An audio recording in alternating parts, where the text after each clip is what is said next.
श्रीमद् भागवतम स्कंद द्वितीय अध्याय द्वितीय हृदय में भगवान श्लोक संख्या 21 शब्दार्थ तात्पर्य जीवन के द्वारा तस्मात् पूर्वं परमोन्नयेत निरुद्ध सत्ताय तनो नपेक्षः स्थित्वा मुहूर्ता तमकुंठ दृष्टिः निर्भीत्य मूर्धन विसृजेत् परम गतः।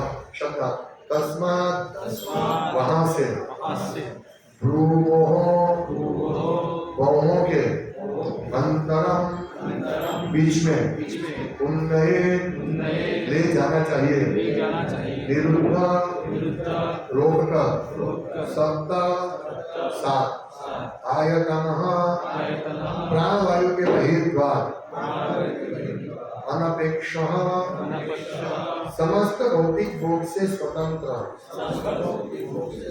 स्थित्वा रखकर मुहूर्त क्षण भर अर्धम आधा अकुंठ भगवान के धाम वापस दृष्टि जिसका ध्येय है निर्विद्या वेद कर मूर्धन ब्रह्मरंध्र विसृजे अपना शरीर त्याग दे परम परमेश्वर धतः गया हुआ। तत्पश्चात भक्ति योगी को अपनी प्राणवायु दोनों भावों के मध्य लाना चाहिए और तब प्राणवायु के सातों बहिर्द्वार को बंद करके उसे भगवत धाम वापस जाने का अपना लक्ष्य बनाना चाहिए। यदि वो भौतिक भोग की सारी इच्छाओं से मुक्त है तब उसे ब्रह्मरंध्र तक पहुंचना चाहिए तथा भगवान के पास चले जाने पर अपने सारे भौतिक बंधनों को त्याग देना चाहिए।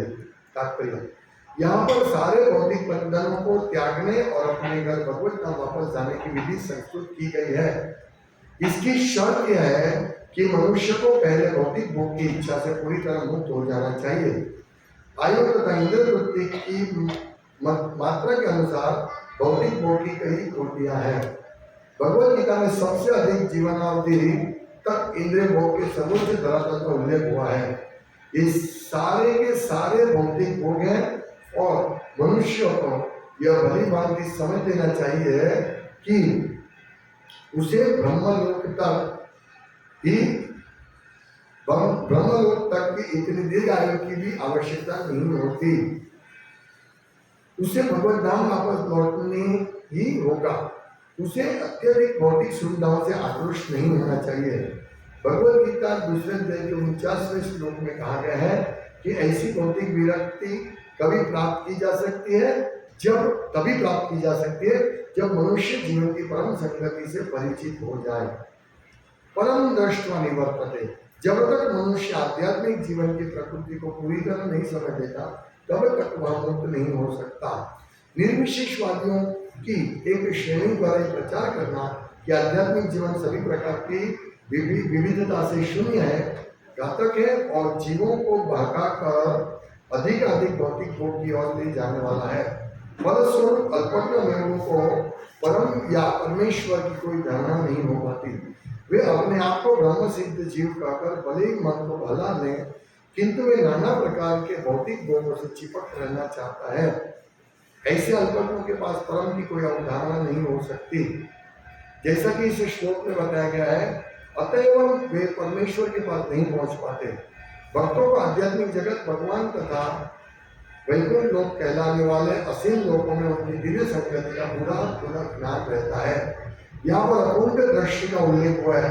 अकुंठ या वैकुंठ का एक ही भाव है और जिस किसी ने भी आध्यात्मिक जगत तथा भगवान के साथ साक्षात संगति को अपना लक्ष्य बना रखा है, केवल वही इस भौतिक संसार में रहते हुए भी अपने भौतिक बंधनों को त्याग सकता है।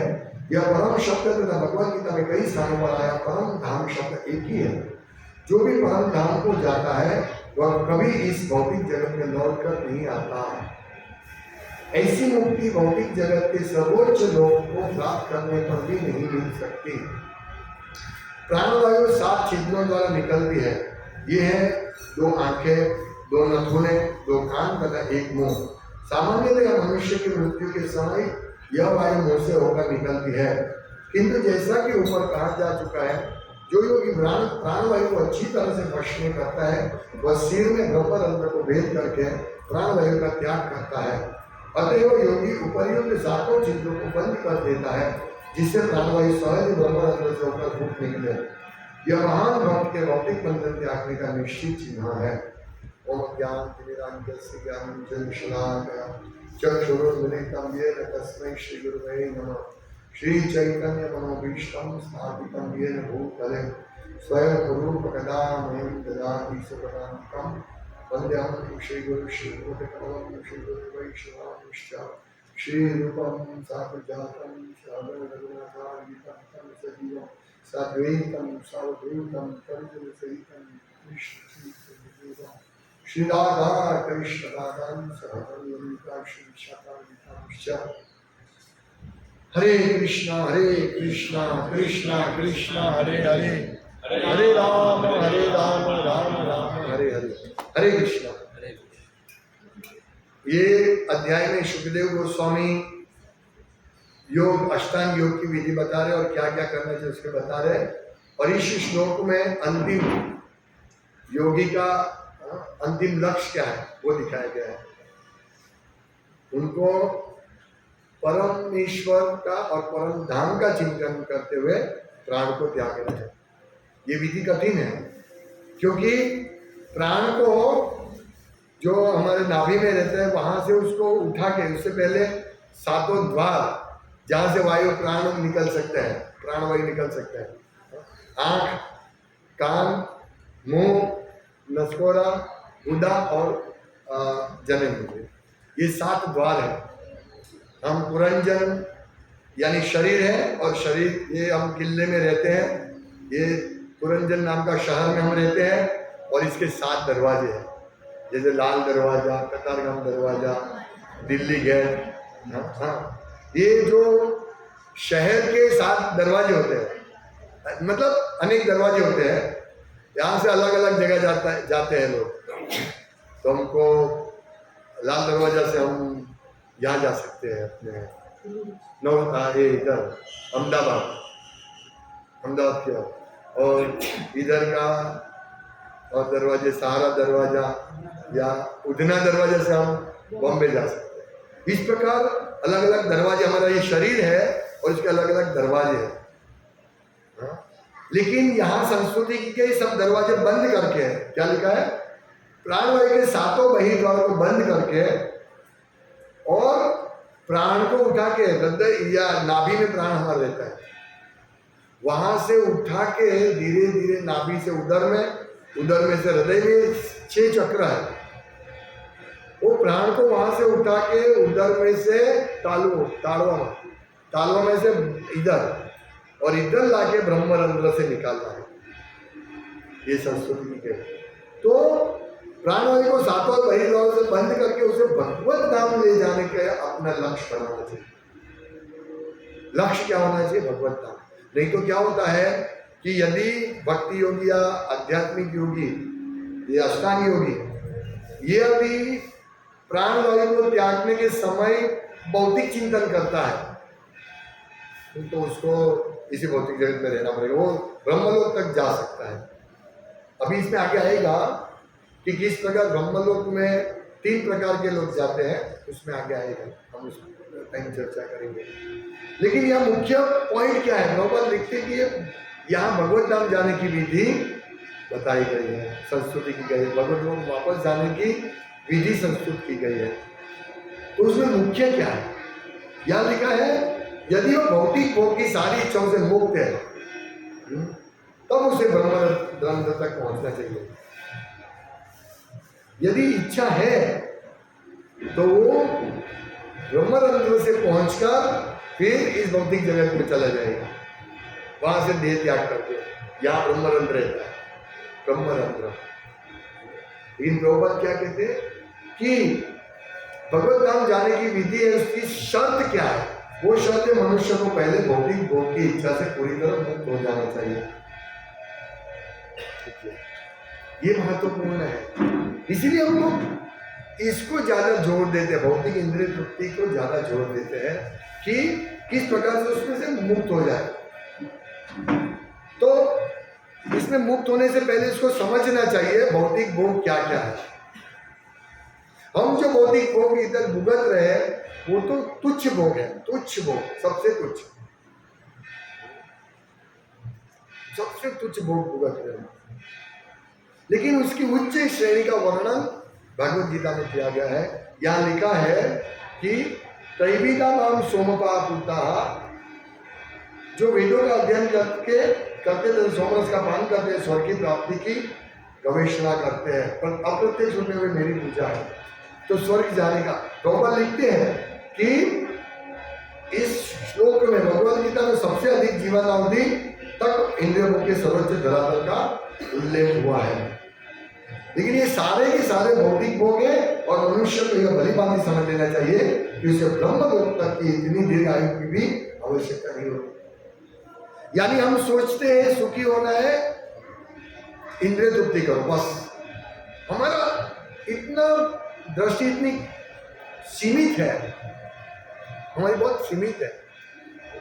और यहाँ तो विशाल भौतिक भोग भोगने की विशाल दृष्टि का वर्णन है भगवद गीता में कि ब्रह्मलोक में जो सुख है, इतनी आयुष है। अभी लोग क्या करते हैं, आयु बढ़ाने का सोचते हैं, हम लंबा से लंबा जिए। अभी ये तो भाई शरीर है, पुरंजन है, पुरंजन नगर है, कोई भरोसा नहीं कब चंड वेग का आक्रमण हो जाए, कब बहुत सारे लोगों का आक्रमण हो जाए जो हमारे शरीर को नाश कर देगा। लेकिन क्या हम समझते हैं शरीर को अच्छा रखना है।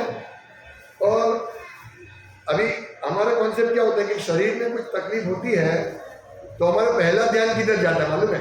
ये मैं जल्दी उठता हूँ, भगवान की सेवा करता हूँ, इसीलिए मेरी तबीयत बिगड़ती है। ये सबसे पहला ध्यान उधर ही जाता है। इसीलिए सबसे पहले क्या करेंगे, हमारा शरीर खराब होगा, हम भगवत भक्ति बंद कर देंगे। जबकि सुखदेव गोस्वामी ने क्या किया, बैठ गए। अभी ये नोटिस मिली, नोटिस हम नहीं समझते। जैसे ये हमारा 50 साल उम्र के बाद नोटिस आना शुरू हो जाता है। ये नोटिस समझिए, हम ये सब नोटिस है। अगर हमारा शरीर खराब होता है नोटिस है, हम शरीर के पीछे दौड़ते हैं इसको, अरे ये खराब हो गया, अभी ये बंद कर दो, वो बंद कर दो, जल्दी उठना बंद कर दो। ये कैसा, ठंडे पानी से स्नान करना बंद कर दो। हाँ कोई तकलीफ है तो अलग बात है, इससे तकलीफ होती है। लेकिन जल्दी उठने से और भगवान की भक्ति करने से शरीर अच्छा रहता है, ये भूल जाते हैं। भगवान का नाम लेने से भगवत धाम जाते हैं वो तो है ही, लेकिन हम भगवान हमारा शरीर को भी अच्छा रखते हैं। तो ये लोग क्या सोचते हैं, इंद्रिय तृप्ति करेंगे। जैसे मेरा एक कजिन था, वो भक्ति करता था, मतलब माला करता था, हमारे साथ बुक डिस्ट्रीब्यूशन में भी आता था, 16 माह तक पहुंच गया। फिर उसको हार्ट का प्रॉब्लम आया तो उसमें स्टेन रखवाना पड़ा, तो फिर भक्ति करना बंद कर दिया। बोला क्यों? क्योंकि इसमें लहसुन प्याज खाते नहीं है। माला भी छोड़ दिया और भक्ति भी छोड़ दिया और लहसुन प्याज खाना शुरू कर दिया। ये बात है, हम इतना सीमित दायरे में जीते हैं। ये शरीर को ही सब कुछ समझ लेते हैं, बस ये शरीर शरीर शरीर पूरे दिन देहात्म बुद्धि में हम रहते हैं। चलो हो गया, हार्ट अटैक हो गया, चलो आ गया, स्टेन रख दिया, अभी जो होगा भगवान पे छोड़ो ना, जितना आयुष्य उतना तो मिलेगा हमको। लेकिन ये भूल जाते हैं कि भगवान की वजह से आज हम यहाँ भक्ति कर रहे हैं, भगवान कृष्ण की वजह से भक्ति कर रहे हैं। और जब भक्ति करते हैं तो हमारा भौतिक जीवन भी सुखी होता है। लेकिन हम जैसे ही शरीर पे अटैक हुआ हम भूल जाते सब। ये बात है, ऐसा नहीं करना चाहिए आपको, क्योंकि ये जो भक्ति मिली और ये शरीर मिला है, ऐसा शरीर बहुत सारे मिलेंगे, ब्रह्मलोक में भी मिलेगा। यहाँ पर यही कहते हैं कि मनुष्य को यह भली भांति समझ लेना चाहिए कि उसे ब्रह्मलोक तक की इतनी दीर्घ आयु को भी की भी आवश्यकता नहीं होती। हम सोचते थोड़ा सा हमारा शरीर में तकलीफ हो गया, अभी मैं मर जाऊँ, अभी मैं मर जाऊँ, अभी मैं मर जाऊँ, भक्ति भक्ति बंद कर दो। अरे भाई अभी तो शुरू करना है भक्ति। शरीर पे तकलीफ आती है तो भक्ति शुरू करो, बंद मत करो। हा? ये हमारी इंद्रिय तृप्ति है, हमारा अहम भाव है। यही तो ज्ञान भगवत गीता में है, यही तो भगवान भगवत गीता में ज्ञान दे रहे हैं। हम लोग सोचते ज्ञान दो ज्ञान दो, यही तो ज्ञान दे रहे हैं। क्या ज्ञान? शरीर का ज्ञान, आत्मा का ज्ञान, परमात्मा का ज्ञान और उनके बीच के परस्पर व्यवहार का ज्ञान। यही तो सर्वश्रेष्ठ ज्ञान है। और जो व्यक्ति ये ज्ञान समझ लेता है वो मुक्त हो जाता है। ऐसे थोड़ी कहा है भगवान ने, हम ये ज्ञान नहीं समझते हैं। हम समझते शरीर ही में हम, चाहे हम भक्ति करते फिर भी शरीर ही में हो। ओ शरीर को तकलीफ हो गई, अभी भक्ति बंद कर दो, अभी सेवा बंद कर दो। ये क्या ज्ञान हमने प्राप्त किया? नहीं, इससे और ज्यादा करनी चाहिए हमको भक्ति तीव्रता से। ओ अभी नोटिस मिल गई, हाँ अभी तीव्रता से भक्ति करो। चश्मा आ गया, कान बहरे हो गए, अभी तीव्रता से भक्ति करो। हार्ट का प्रॉब्लम आ गया, न जाने में कब मर जाओ। इससे अच्छा है कि मैं भक्ति करके मरूं, भगवान की सेवा करते करते मरूं। प्रभुपाद कहते हैं ना, मैं वृंदावन में ही हूँ, मैं न्यूयॉर्क में हूँ, पर मुझे चिंता नहीं है क्योंकि मैं भक्तों के बीच में हूँ और मैं हरे कृष्ण महामंत्र का जप करके कहीं पे भी देह त्याग करूँगा तो मुझे तकलीफ नहीं है, मुझे कोई चिंता नहीं है। प्रहलाद महाराज भी यही तो बोलते हैं, नरसिंह भगवान को यही तो बात बताते हैं कि अभी मुझे अपनी पड़ी नहीं है क्योंकि मैं कहीं पे भी भगवत कीर्तन कर सकता हूँ, भगवत भक्ति कहीं पे भी कर सकता हूँ। मैं मूर्ख लोगों के लिए सोचता हूँ। हम सोचते हम मूर्ख नहीं है, हम मूर्ख नहीं है, बाकी सब जगत मूर्ख है। ये घंटा बजा सकता है, मैं बहुत होशियार हूँ, इससे मुझे मिले।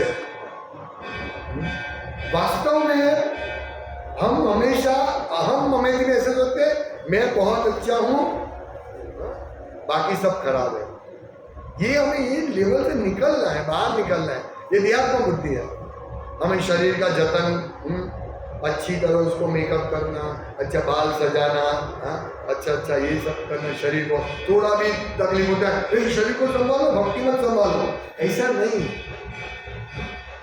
हमें तकलीफ आएगी, जैसे सेवा करेंगे तो तकलीफ तो होगी ना, ऐसे थोड़ी सेवा होगी। आज शाम को सब भक्त, युवान भक्त यहाँ सेवा करने आने वाले, तो तकलीफ तो होगी ना, शरीर को तकलीफ दे। पर ये तकलीफ हमें ये ब्रह्मरंध्र से ऊपर कृष्ण तक पहुंचाने में मदद करेगी, ये तकलीफ। बाकी कोई तकलीफ नहीं। हमारा बचाव न तो महावीर हॉस्पिटल करेगी, न मिशन हॉस्पिटल करेगी, न तो ये एप्पल केड़ीला कोई भी हॉस्पिटल नहीं करेगी। हमारा बचाव सिर्फ कृष्ण करेगा। मारे कृष्ण राखे के, राखे कृष्ण मारे के। इसीलिए हम लोगों को इस शरीर के पीछे ज्यादा, इसको सुख देने का ज्यादा प्रयास मत करो, मत करो प्रयास। ये सब ये हमें नुकसान करेगा। जितना फैसिलिटी देंगे ना शरीर को, उतना हमको अंतिम समय में ज्यादा मुश्किल होगी। थोड़ा सा वो लग गया, लो इंजेक्शन लगाओ डॉक्टर को। अरे भाई इतना मत दौड़ो, ये शरीर नुकसान करेगा। लेकिन एक बात ये भी है कि शरीर के पीछे हमें ये भी नहीं रहना है, अपना दुर्लक्ष्य। इसको ये एक हमको ये साधन है। इसलिए शरीर में यदि कुछ तकलीफ होती है तो तुरंत डॉक्टर के पास जाना चाहिए, ऐसा भी नहीं जाना चाहिए। लेकिन हम देहात्म बुद्धि में नहीं रहना चाहिए, डॉक्टर ही मेरा कल्याण करेगा, वही मुझे ब्रह्मरंध्र से भगवान तक पहुंचाएगा, ऐसा मत सोच लेगा। और उसके पास जाने का, हमारा ब्लड प्रेशर, डायबिटीज जो भी चेक करवाओ, ये ना नहीं है, ये पहले करवाना चाहिए। क्योंकि हमको यही शरीर से भगवत धाम जाना है। ये बहुत मुश्किल टास्क है, बहुत अघरा कार्य है हमको वास्तव में। और यहाँ वर्णन है, भागवत धाम का वर्णन है। परम यहाँ लिखा है, निर्विद्य मूर्धन विसृज्य परम गता, परम गता। भगवान कहते हैं कि अकुंड या वैकुंठ का एक ही भाव है और जिस किसी ने भी आध्यात्मिक जगत तथा भगवान के साथ साक्षात संगति को अपना लक्ष्य बना रखा है, केवल वही इस भौतिक संसार में रहते हुए भी अपने भौतिक बंधनों को त्याग सकता है। भौतिक बंधनों को त्याग कैसे सकता है? जब हम भगवान के साथ संगति कर लेंगे। हमको ये लेवल तक पहुंचना है कि हम जो जप कर रहे हो भगवान ही है, हमारे हृदय में भगवान है, हम भगवान से बात कर सकते हैं इसी शरीर में। मैंने आज सुबह बताया ना, इसमें कोई क्या बोलते हैं, मुश्किल इम्पॉसिबल बात नहीं है। जैसे जैसे हम देहात्म बुद्धि से छूटेंगे और भगवान तैयार है, भगवान तैयार है भक्त के गाइडेंस देने के लिए, शिष्य को गाइडेंस देने के लिए। जैसे गुरु तैयार है, शिष्य को बहुत बड़ा गाइडेंस मिलता है भगवान से और गुरु से। हम लोगों को ये सीखना चाहिए किस प्रकार से गाइडेंस प्राप्त करें, लेकिन इससे उसके लिए हमें शारीरिक अवस्था से ऊपर उठना है। सेकंड स्टेप, पहला स्टेप अन्नमय। अन्नमय हमारा स्टेप, भक्ति का पहला स्टेप अवस्था है। अन्नमय, प्राणमय, ज्ञानमय, विज्ञानमय, और लास्ट जो परमेश्वर से वो आनंदमय। हमको आनंदमय तक पहुंचना है। अभी हम सब आनंद प्राप्त कर रहे हैं, लेकिन भौतिक, ज्यादा से ज्यादा भौतिक। हम अन्नमय है, धीरे धीरे धीरे हमें उससे ऊपर उठना है, प्राणमय जाना है। जिस प्रकार यहाँ तो ये कितना कंट्रोल करना है ना, प्राण को नाभि से ऊपर उठाना कितना भारी काम है। और उसमें यहाँ क्या लिखा है, 7 द्वार को बंद करके। यानी इसमें क्या है, सबसे पहले इंद्रिय भोग को त्याग करना है, इंद्रियों को इंद्रिय विषय से दूर जाना है। इसीलिए आंख को इस यहाँ नाक के अग्रभाग में केंद्रित करना है, ताकि हम कहीं पे भी देखें ये पूरा कलश और इंद्रिय तृप्ति रेडी है ना। देखिए ये अष्टांग योग डिफिकल्ट है, लेकिन यहाँ प्रॉपर्ली भक्ति योगी शब्द है। ये अष्टांग योगी भी भक्ति योगी बन सकता है यदि वो परमेश्वर का ध्यान करे। तो हमें इस प्रकार भगवान का ध्यान पर शारीरिक, जितना हम भौतिक जीवन में भौतिक भोग से आसक्त है, उतना हमारे भगवान के प्रति आसक्ति कम होगी। इसीलिए हम लोगों को सेवा में ध्यान लेना है, सेवा में ध्यान देना है, सेवा करना है। और जितना सेवा हम युवानी में कर सकेंगे ना, उतना से बुढ़ापे में नहीं होगा। क्योंकि बुढ़ापे में टेंशन होता है, ब्लड प्रेशर का टेंशन, चश्मा का टेंशन, चश्मा टूट गया, तकलीफ हो गई, क्या करेंगे, पढ़ नहीं पाएंगे। ये बात है। 50 साल के बाद ये सब अटैक शुरू हो जाता है, लेकिन 50 साल के पहले जितना हमको आयुष्य में, लेकिन 50 साल के पहले तो हम इंद्रिय भोग इकट्ठा करने के लग जाते हैं, लाओ पैसा, लाओ पैसा, लाओ पैसा। और जैसे पैसा आता है, चलो ये लाओ, टीवी लाओ, मोबाइल अच्छा लो, 5,000 का मोबाइल छोड़ो, 50,000 का मोबाइल लाओ, है। ये हम इसमें आ सकते थे, चलो ये गाड़ी बहुत पुराना हो गया, गाड़ी बदली कर दो। हम इसके पीछे, पैसा आता तो हम इसके पीछे दौड़ते हैं। ये हमारा देहात्म बुद्धि है। भाई काम मिनिमम जिससे काम हो जाए वो काम करो, ज्यादा इसमें भागवतम में आगे आएगा। हम लोग कपड़े के पीछे, गहने के पीछे, शरीर के और सजाने के पीछे बहुत जाते हैं। देखो पहले मुझे याद है, मैं कॉलेज में पढ़ता था ना, तो इतनी गर्मी होती थी, तो वहाँ एक कंप्यूटर रूम था, तो सब उधर चले जाते थे। उधर मतलब 20-25 लोग जाते थे, बाकी सब पेड़ के नीचे खड़े होते थे, शेड के नीचे रहते थे, ऐसे रहते थे, मुझे याद है। तब ऐसा कोई जाहिरात नहीं था। अभी तो क्या जाहिरात आता है मालूम है, एसी का जाहिरात आता है। हाँ, वो आदमी वो स्वेटर पहन के ऐसे खड़े है, ठंडी लगती, गर्मी में ठंडी लगती है, इतने एसी। देखो ऐसा देखते ही हमको क्या सोचेगा, चलो एसी के बिना हमारा काम नहीं चलेगा, एसी लाओ, है ना। ये भी एक शारीरिक, ये है शारीरिक चेतना है, एसी के बिना हम नहीं रह सकते। ये अभी समझो गुरु महाराज ने इधर एक प्रवचन दिया था नंदग्राम में, बोला बहुत गर्मी है इधर, क्योंकि उस टाइम मई महीने में शायद गए थे और बहुत गर्मी थी। तब बता दे कि एसी चालू कर दो और अंत समय में एसी का ध्यान करते करते हम शरीर त्यागेंगे, ऐसा बता रहे थे। कहने का तात्पर्य हम एक एक चीज को ध्यान देना चाहिए। शरीर को ज्यादा मत दो, वो तो जितना देंगे उतना मांगेंगे। आपने आज गुलाब जामुन दिया, बोला संतुष्ट हो जाएगा, नहीं, कल वापस और कुछ मांगे, दूधी का हलवा मांगेगा, फिर और कुछ मांगेगा और कुछ मांगेगा। इसीलिए उसको रोकना है। और इसको रोकने के लिए 50 साल के बाद तो ऑटोमेटिक रुक जाएंगे, दांत काम नहीं करेगा। जैसे ही गुलाब जामुन कहेंगे दांत को दर्द होता है, भाई गुलाब जामुन रहने दो, या फोर्सफुली हो जाएगी। इससे अच्छा है इंद्रिय स्ट्रॉन्ग है ना तब करो। जैसे प्रभुपाद कहते हैं कि एक युवान व्यक्ति और युवान स्त्री उपलब्ध है तो उसका विचार नहीं होना चाहिए वो युवान स्त्री के प्रति। ये अवस्था हमको लेनी है। ये अवस्था योग करने के टाइम करना पड़ेगा। सबको बाहर खींच के है, सभी इंद्रिय विषय को अपने खींच लेना है और इंद्रियों को बंद, द्वार सब बंद कर देना है। तो इसीलिए जब हम अभी साधक है, हम भी ऐसे ही अष्टांग योगी की तरह हम भी साधक है। अभी हम लोगों ने कंट्रोल नहीं कर लिया इंद्रिय के ऊपर, इसलिए ध्यान रखना है। हम सब ने कंट्रोल कर लिया, अभी हम कहीं पे भी घूमेंगे कोई प्रॉब्लम नहीं होगा, नहीं। हम जहां भी जाएंगे इंद्रिय भोग मिलेगा हमको, इसीलिए ध्यान रखना है, ध्यान से माला करनी है। नहीं तो हम चलते चलते जाएंगे, बिल बोर्ड देखेंगे, हाँ ये अच्छा है सोने का, हमारे पहला ही इधर सोने का ही ये मिल जाए, अच्छा है। पहले एडवर्टाइजमेंट आती है ना, हम पुल से उतरते सामने ही दिखता है सोना, कहीं पे भी जाओ सब यही एडवर्टाइजमेंट, सोने का एडवर्टाइजमेंट, साड़ी का एडवर्टाइजमेंट, एसी का एडवर्टाइजमेंट। अभी गर्मी है तो इनको सब मालूम है, उन लोगों को मालूम है इस दिन को हम एडवर्टाइजमेंट देंगे और लोग लेंगे, जिसको नहीं लेना भी लेंगे, जो जरूरत नहीं तो भी लेंगे। ये सब जाहिरात हो जाती है, उनको मालूम है परफेक्ट जाहिरात, वॉशिंग मशीन का जाहिरात, ये जाहिरात वो जाहिरात। जैसे उन्हें गर्मी आएगा तो टुकी चड्डी का जाहिरात, सब। पहले ऐसा नहीं था, कोई जाहिरात ऐसी नहीं थी, कहीं जाहिरात नहीं थी। ये निरमा साबु की 2-4 ऐसी जाहिरात होती थी। अभी तो ये सब निरमा साबु की तो जाहिरात होती ही नहीं है। अभी वो काम हो गया उनका, अभी सब लोग साबु पे आ गए।